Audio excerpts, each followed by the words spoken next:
Think about it as a business, from the way we present ourselves on stage to the music we write to how we talk to the fans after every show. We go to the merch booth and we sit there and sign autographs, take pictures, talk to every person. And it's not like, hey, thanks, I'm glad you like the music. It's like, hey, what's your name? Scott? Cool, my name's Kyle. What's going on, Scott? We do that to every person at every show. And like here in San Francisco, it was like 400 people. This is not a big show on the tour. It's the smallest one yet. But we're still going to be out there till everybody's gone. And then before, when the doors close after 7 us, we're all going to grab CDs in our hand, go stand at all the exits, and remind everybody, hey, we're Digital Summer, buy a CD, here's some business cards, check it out, blah, blah. I mean, it's a business. Put it out there. Yeah, I think that, one of the things that I was commenting with another band I had done an interview with maybe about a month ago, and they were the same way, which is go stand at the merch booth, thank people coming out, pop off the stage, shake their hands. And what I said to them is, that's the thing that, people are going to probably remember most from your set. They'll say, hey, did I like it or not? Yep. But when the guy comes down and shakes my hand, he talks to me, remembers my name, that's something they're going to take away with them and is probably going to stick as much as what the hell does Digital Summer mean, right? That's right. It was the other night, and we were in Missoula, Montana. Like a 14-year-old girl came out with her mom. After the show she had all the set lists from every band that had played, and we're getting it signed, and everybody signed it, did it, cool. We hung out and talked for a little bit with her. Just chatting, hey, what'd you think, blah, blah, blah, blah. And she ended up hanging out until way late. She probably got school the next day, and she'll probably go to school that next day, or she probably went to school the next day, told every one of her friends. She hung out with you guys, yeah. Yeah. And you know what it is? It's the difference between when you show up to a city and you play in front of a crowd.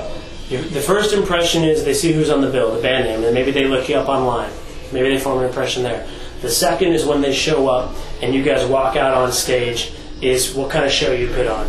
And then the third and most important is there a third? Because after that, a lot of bands, that's it. Right. And so it's like, oh yeah, they were good, and that's it. Now with us, every time they're going to see us afterward, we're at the merch booth, we're talking to them, we're hanging out. And the difference is they either walk away that night and go, oh, that band was pretty good, or they forget about that band, or they talk to someone and go, oh, yeah, those guys are awesome, blah, blah, they're cool people, oh, yeah, oh, I know those guys, yeah, I know them. Like, you know what I mean? Like, now we're making fans that feel like they connected with us. They're in that friend realm. And that type of person tells 10, 20 other people.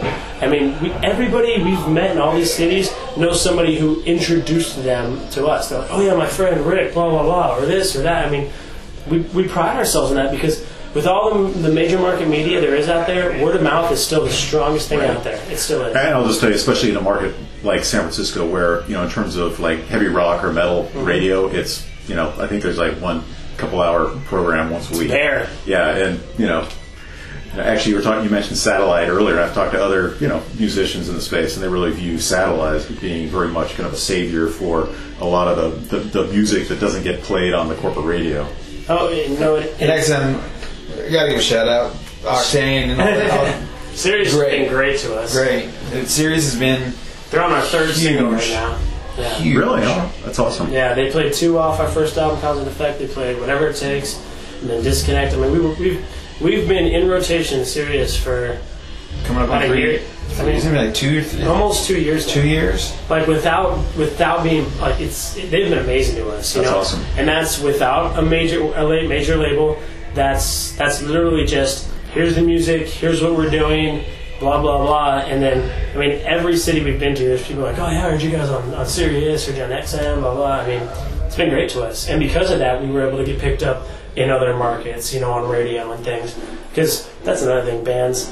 How'd you get on radio? How'd you do this? It's like, well, have you contacted any radio stations other than your hometown? I mean, we hit up and sent out 300, 400 CDs, plus called all of them, plus emailed all of them, just as a major label would, to small market radio stations till they picked it up, and then hit up bigger stations saying, hey, these stations are playing us, you should too. You know what I mean? And that's what we did.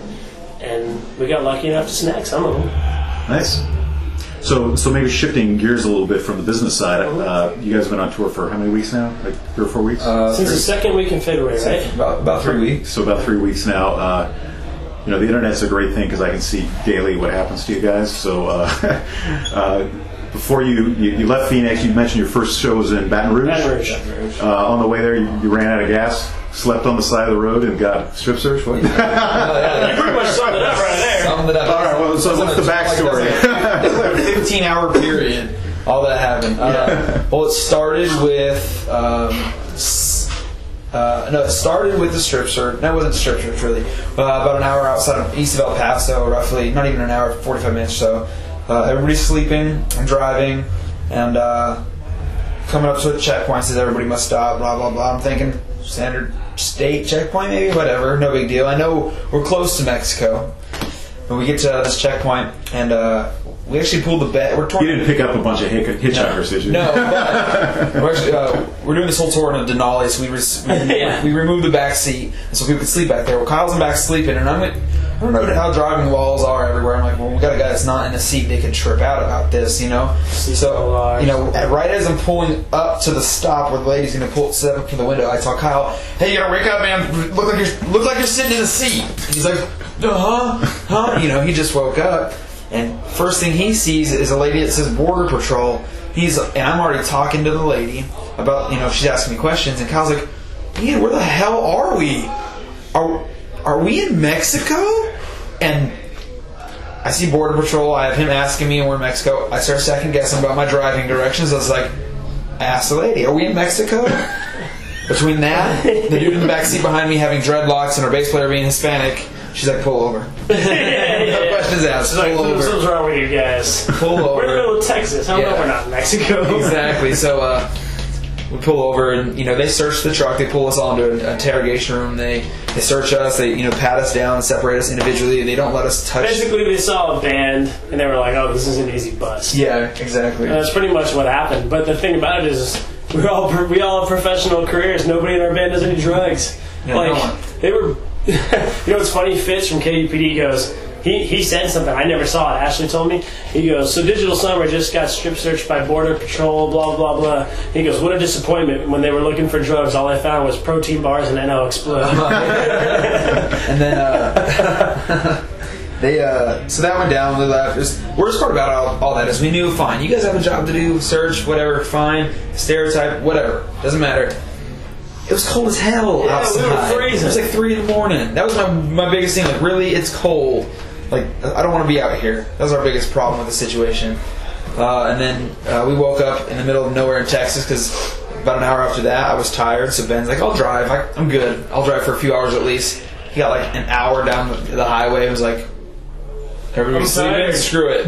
He pulls off into some random field and shuts off. So I wake up because the sun's coming through the window, and I'm like, "Oh, we must be there." And I'm like, I wake up, everybody's asleep, and we're in some random field. I'm like, were you thinking like he fell asleep driving and just I didn't know. I was just like, what the fuck is going on? And then so everybody wakes up, and he's like, "Oh, I got tired, so I figured, screw it, let's go to bed." I'm just like, dude, no, you're supposed to wake up somebody else to drive. Like, what the fuck?